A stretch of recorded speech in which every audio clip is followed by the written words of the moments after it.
morning mga paps, another day, another biyahe series na naman. Pero actually mga paps, hindi tayo pabiyahe ngayong araw dahil today is the day ng schedule natin sa casa. Kasi alam niyo naman mga paps yung nangyari sa atin itong mga nakarang linggo, di ba? Kasi para lang malaman din ng iba nating subscriber. So ito yung nangyari sa atin nung nakarang linggo mga paps. Panoorin niyo to.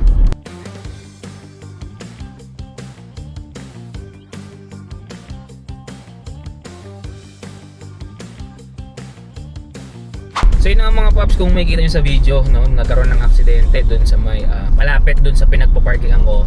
Kaya nadamay yung unit natin or si Roberto. So yun pala mga paps, actually nung binili ko to before kaya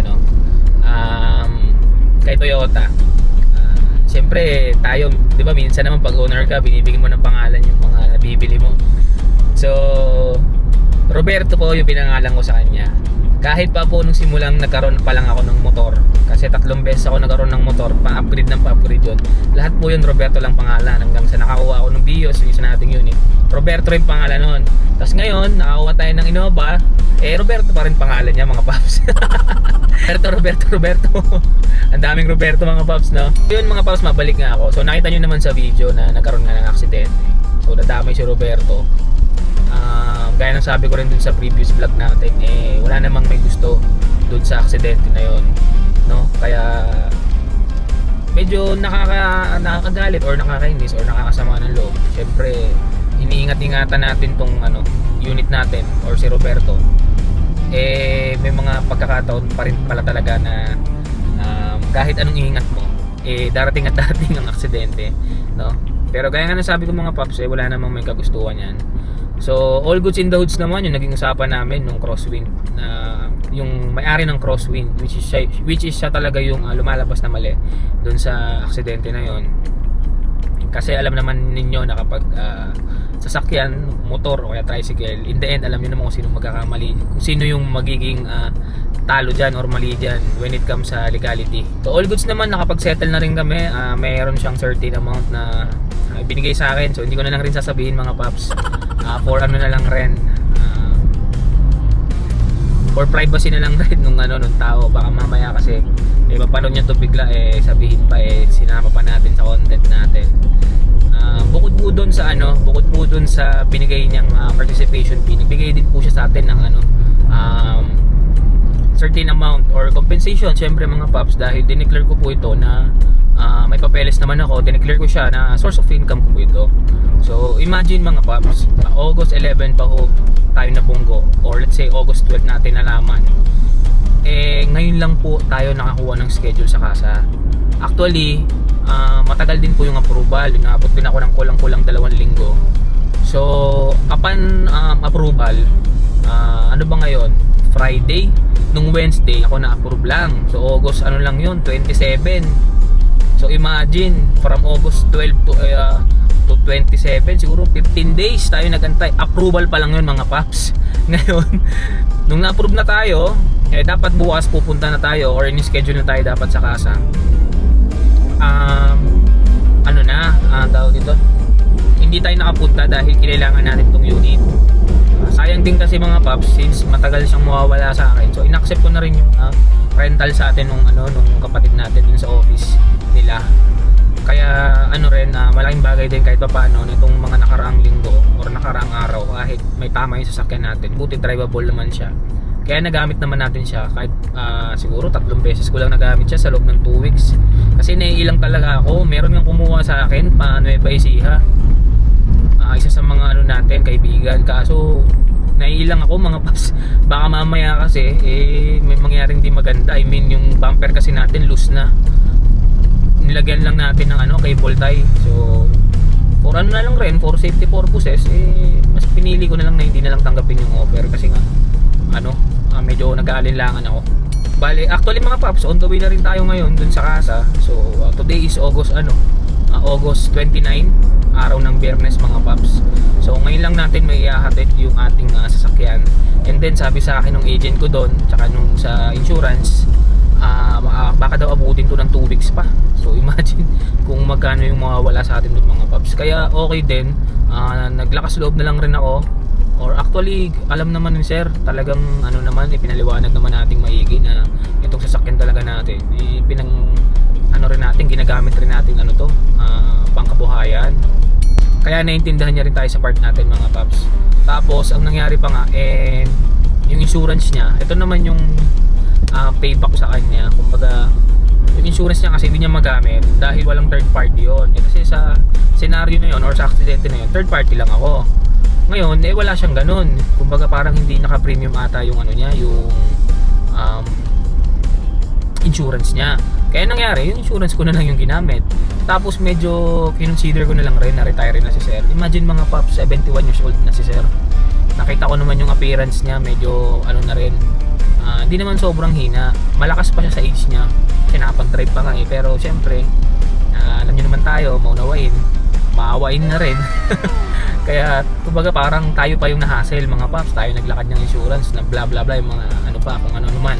Medyo gumastos na nga rin tayo mga paps. Syempre, pabalik-balik tayo ng Otis. Sa Otis po kasi yung ano, yung kasa na kinuhanan ko. So, may mga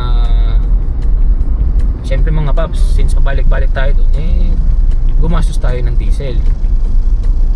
Pero gaya na sabi ko, inunawa na lang natin si sir kasi nga medyo may edad na rin. Parang lolo na rin natin yan mga paps eh. Isa pa pala mga paps, kaya ako rin naisip na ako na lang kasi baka mas lalong tumagal kapag si sir pa. Kasi ano siya, alam niyo mga paps, yung license niya California. Para siyang tumira sa abroad tapos parang nag-vacation na lang dito sa Pilipinas.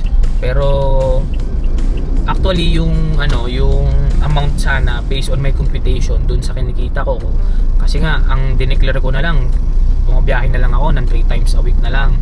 Ganun na lang ang binanggit ko kay sir kasi inunahan niya na ako na he don't have much money kasi gumastos na siya dun sa tricycle driver na napunggo niya na nasa 40 plus na rin yung nagastos na doon, gawa ng hospital pa si sir na operahan sa ulo. Hindi naman operang major, yung tinahi, parang ganoon, tinahi lang, naputukan ng ng ulo. Siyempre, sa mga ilang araw din na hindi pa biyahe yung tricycle driver, binigyan niya rin ng compensation yun. Kaya inintindi na rin natin si sir na talagang kapos din siya kasi wala naman na siyang trabaho eh.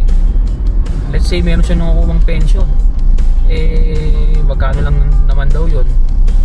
So tayo naman maunawain nga, gaya ng sabi ko, kung nagsisinungaling man siya, naki-share na yun mga paps. Syempre, basta tayo inunawa natin, ginawa natin yung part natin. Pero ang mahalaga mga paps, in the end, naging okay kami lahat. Kasi ang hirap din bitbitin yun. May galit kayo sa isa't isa. Parang ang bigat sa salubin mo yun.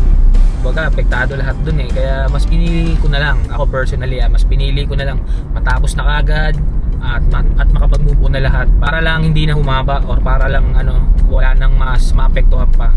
So yun mga paps, share ko lang tong vlog na to kasi actually nabanggit ko na rin to sa inyo. Syempre alam niyo naman na medyo matagal yung sakasa, di tayo, hindi muna tayo makakapag-vlog. So hindi muna tayo makakapag-vlog mga paps.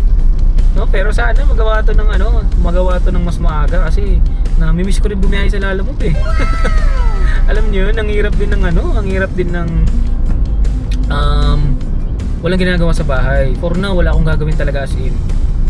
Kasi lang naman, malaking bagay kasi sa akin sa sakyan mga paps. So ginagamit ko rin to, hindi lang naman sa Paglalamove. Service ko rin to para dun sa isa nating business. So for now, wala talaga tayong gagawin, kaya mag-focus na lang muna ako siguro mag-alaga ng bata. Magatid sundo, mga ganun mga paps, di ba? At syempre mga paps, kaya ako rin kayo in-inform, baka bukas mamaya magtampo kayo eh. Baka sabihin nyo di na ako nag-upload eh. So unahan ko lang kayo mga paps, for sure mga ilang linggo tayong di makakapag-upload. Siguro bago tong video na to, kasi sabi ko nga meron pa akong mga backlogs na video or for editing na hindi ko pa na-edit, gawa ng naging busy rin tayo.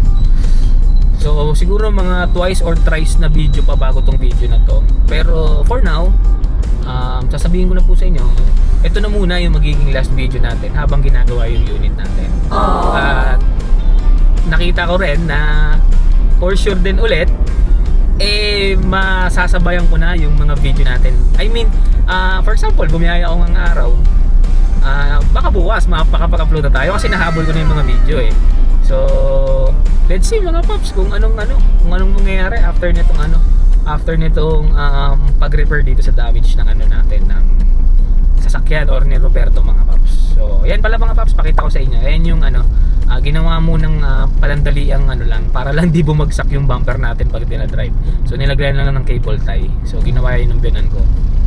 Bale, on the way na tayo dun sa sa Toyota Otis. So, balikan ko na lang ngayon mga paps kapag nandun na tayo. Let's go! So, yun mga paps, bale, dito na tayo sa may Toyota Otis. So, dito sa may parts and service nila. Actually mga paps, yung kinukuha ko kasing insurance, yung naka-tie up na rito sa may Toyota Otis. Para lang di na hassle maghagilap kung saan pa. So, tara mga paps, samahan niyo ako dahil first time ko to. Let's go! So, yun. Pasay na lang po ako, sir. Okay talaga. Printed name over signature. Yan, sir. Wala kayong copy niyan, pero pwede yung picture. Sige ba. Picture ako na lang po siya. So, yun mga paps, all goods na rin. Bali, nakausap na natin yung nag-a-assist sa atin. Hindi ko natanong yung pangalan ni sir. Ang ating gagawin mga paps is yung mga personal belongings natin dito sa sasakyan. Kailangan daw tanggalin dahil may checklist. Lang, for safety purposes lang rin. Baka mamaya may makaligtaan tayo dito, may importanteng gamit pala dito. Baka mawala, no? Iniiwasan nila yung ganung bagay. Lalo na kakain ng linggo yung pagstay ni Roberto dito sa Toyota Otis. So sige mga paps, inspect muna natin yung ating sasakyan.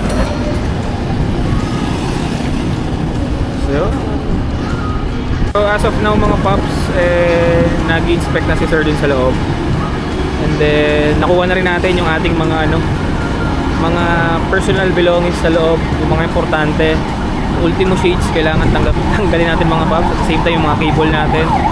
At pakita ko na rin sa inyo mga paps yung present na natin na damage dito sa ating sasakyan. Ayan. Ipin-UP yan. So yung alignment natin dito wala, sira talaga. Yung sa pinto hindi na rin naka-align, yung sa hood hindi na rin. And then kung mapapansin nyo itong mga cable tie, ayan, yun na lang yung kinabit natin. Pang vlog pala to.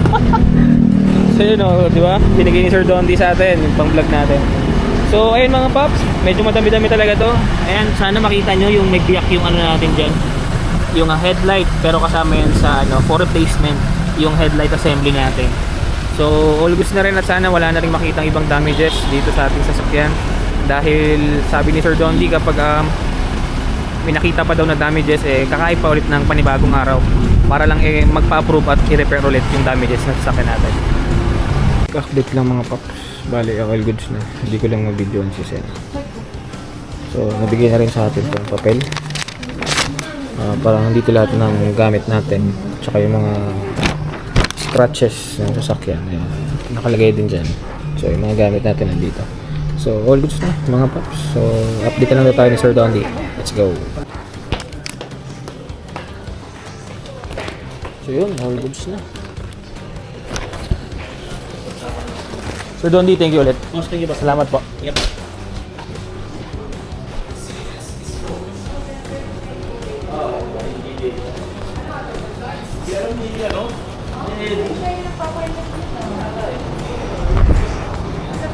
So yun mga paps, bale uwian na tayo. Hanapin lang natin, nagbook lang tayo sa InDrive.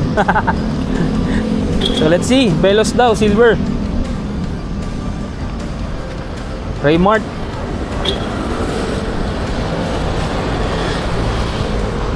Ito, NFE. Hi sir, good afternoon. Sakay ko. Ayos boss, may surfboard ka pa. Gusto biyahe boss?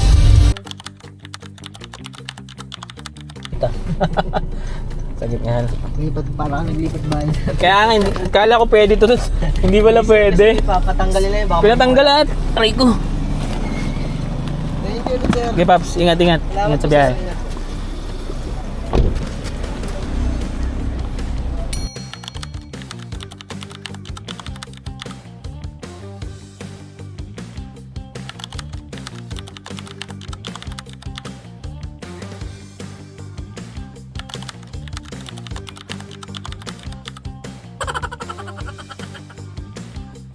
Bye for now, Roberto. See you soon. Mamimiss kita.